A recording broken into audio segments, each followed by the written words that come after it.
It began with this little guy. This is an early Sig 365 SAS model.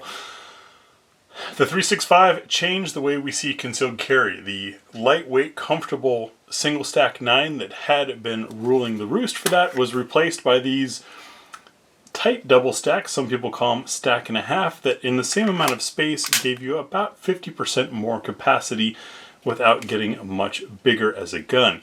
Then we saw Sig and the aftermarket blossom with the 365 XL, taking us to a 3.7 inch barrel and a little bit bigger capacity. Aftermarket companies like Sharps Bros with the incredibly comfortable grip modules, and Icarus Precision with theirs. This is their polymer air. Mascus Precision with a 4.1 inch barrel to give us actual proper velocity. And Sig was paying attention and now has the 365 Fuse, a full-size 365. Tabletop review and field strip coming up next on GBGuns. If you're new to the channel, these tabletop reviews show you what's in the box. I go through some notes from the manual. We take a look at fit, finish, and features, do a little bit of trigger talk, check for chamber support, and I tell you what'll be in the range video. That's a separate video. So opening up the case, which is a standard case, and I must say this is a media sample that was sent to me ahead of time so that there could be reviews out there for you guys to learn about this thing once it becomes public. As a result, sometimes what comes in the box doesn't always fit the same thing that is in the final production. Check the pinned comment over at gbgunsdepot.com. I will give you as many details as I can find out about the actual full production model. And before you go saying, oh, he's a shill because he has something early, pause for a moment and remember that every other industry does this. When the Ford Bronco was coming out, guys were test driving Broncos for 9 months before those things became available. This is done on purpose so that you guys have a third-party source of information about things and have more than just the standard factory pictures to look at and guess if it's something you might want.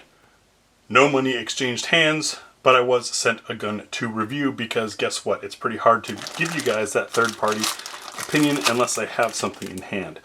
One of the other new things about this is these 21 round magazines, and you can see numbered there down to 21. They do have an over travel stop / grip extension here so you don't damage the mags or gun by over inserting, but it runs on the X Macros 17 round magazines. Let me get all the plastic out of the way.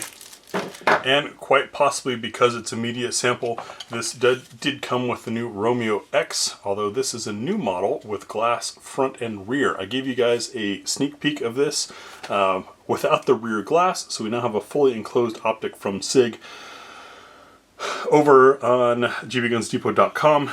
This is a pretty nice dot, if it is as I recall. This is a single dot, not circle dot. I'll have to read the manual and learn a little bit more about that. But the Romeo X that I had previously did have the circle dot set up and enabled me to run a 6-inch spinner target from 25 yards. So it looks like this is the dot only version, unlike the circle dot version that I reviewed earlier. But we get the manual for that. We have replacement fiber optic tubes from Dawson Precision, using Dawson Precision sights. Comes with a green fiber optic already in it. And the warning manual, the warning, that's basically this is all the warnings for the actual manual. You got to scan that QR code. This is something I've been seeing more and more manufacturers do. I don't particularly like it. I prefer to have something paper on hand, but this also enables them to make rapid changes or rolling changes to the manual as the product changes.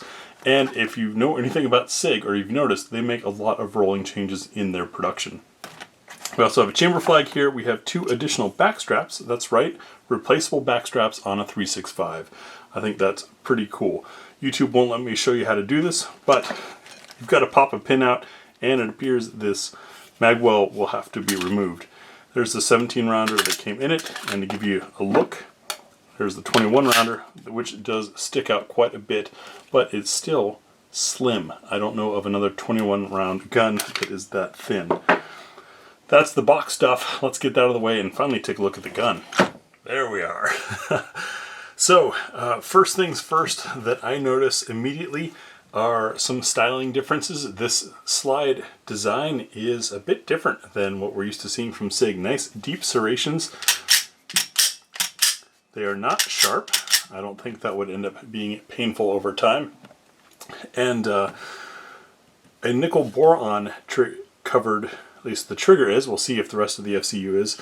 Trigger, which is nice. One of the things with the FCUs that I have noticed, and this is what happens when you have a lot of stamped steel, out of 6 FCUs that I have for the 365, the triggers can be slightly different from one to the next, but this coating should help reduce friction and make things a little bit smoother.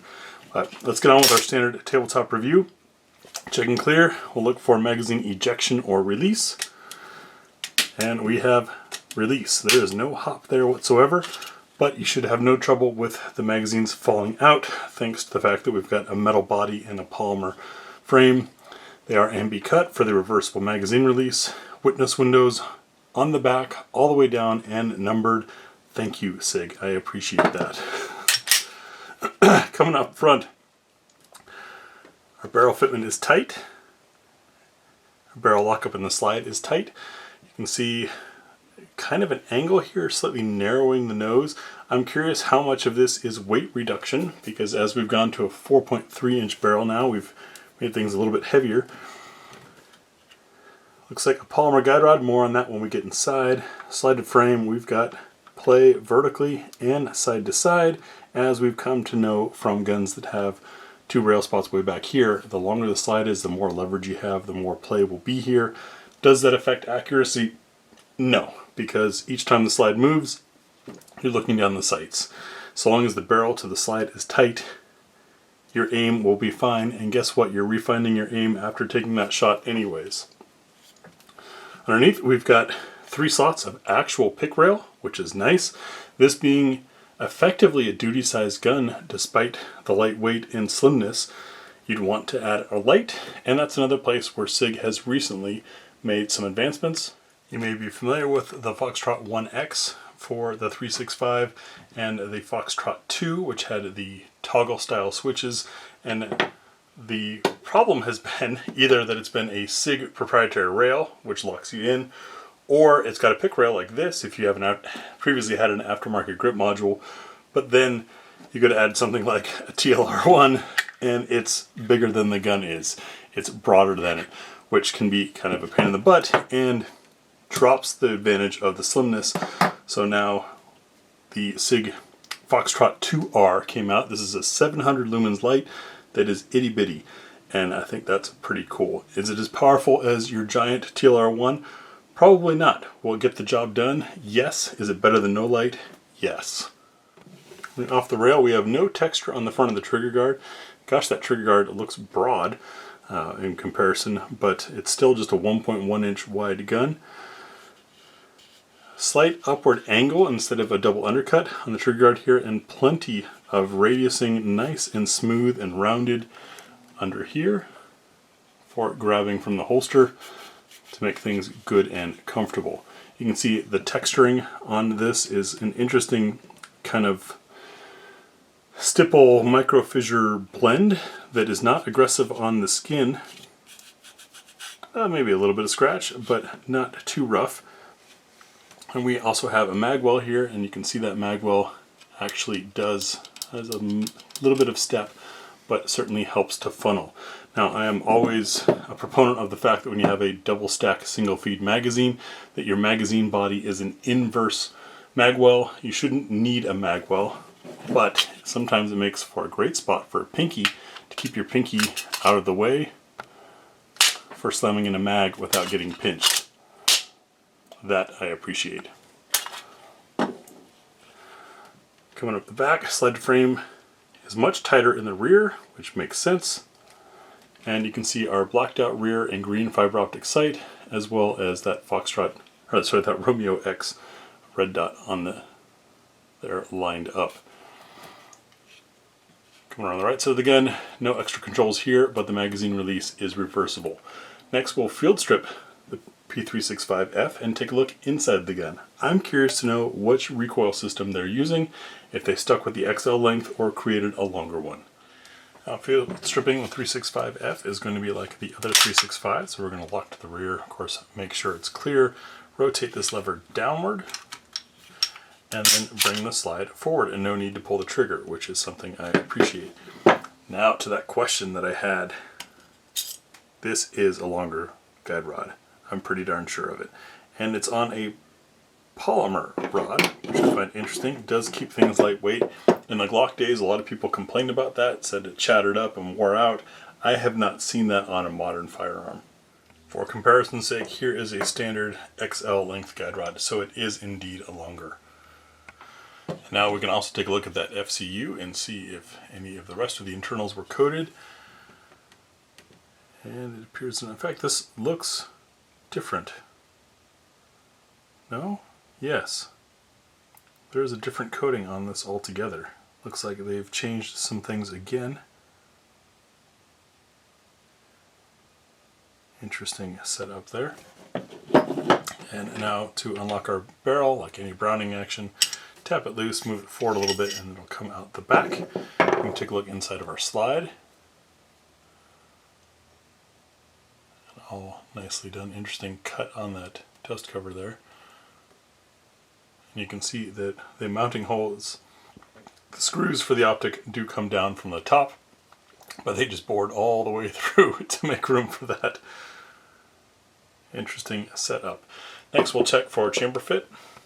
Chamber fitment is important for proper ignition as well as safety. This barrel's got a nice coating on it as well. Yes, it is oiled, but it also has that nice shine to it. The camera to cooperate with us. I'm going to be using some Liberty Ammunition Civil Defense as I drop this in. Ooh, look at that chamfer all the way around. Zoom and hold the focus. That should be a reliable feeding barrel. Drop this in, we'll listen for a plunk, just like that. Make sure it can rotate freely, and it can. And then we're looking to see how much of the brass is exposed beyond that shoulder, and we see none. So we have a fully supported chamber here, which is spectacular. That's important should you have a squib load that you didn't notice or case rupture type scenario. That fully supported chamber helps make sure that the gases want to go out the front rather than the brass blowing open. It's something that I recently had a reminder on. Posted something on that over at GBGuns while I was testing some ammo that you guys wanted to see tested. And I had a hang fire squib combo that still somehow made it out of the barrel. It was pretty entertaining. While I reassemble this, which is simply inversing or reversing the disassembly, I'll tell you about what's going to be in the range video. You'll see absolute first shots, cold shots through the gun. Very first time for Miss Tia and I, that's right, 2 different shooters to shoot the gun. We'll do full magazine +1 and see how these new 21 rounders run and how the gun runs fully stuffed. Then we'll take it over to our trademark What's for Dinner test to see what the gun eats, running 10 additional loads through the gun aside from our main range load.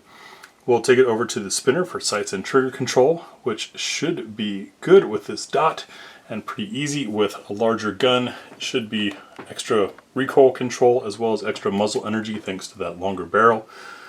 You'll get some practical accuracy, 5 shots from 7 yards from each of us, and then our concluding thoughts. Looking forward to that. Before I get there, it's time for some trigger talk.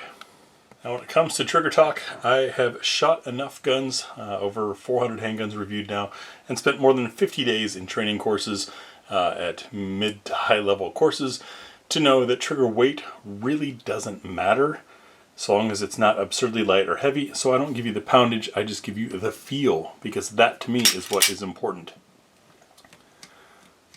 So we have light, take up to a wall, creep, creep, break when the trigger is vertical, our reset, spring assisted and assertive, you can feel it and hear it, and takes us in front of that wall again. So it's still that standard 365 kind of trigger, which may not be your favorite for printing tight groups, but for defensive shooting is fine. This being a duty-sized gun, despite its slimness, I think it's a perfect trigger for duty use or carry. Really exciting to think that you can carry 17 rounds in such a small gun. That's pretty cool, and getting proper velocity out of 9mm. We'll see you guys on the range. If you're wanting specs, prices, all the number stuff, rather than waste your time on here with that, that is posted over at GBGunsDepot.com. Check the pinned comment. That's where the article is for the full review as well. Thanks for watching. We'll see you on the range.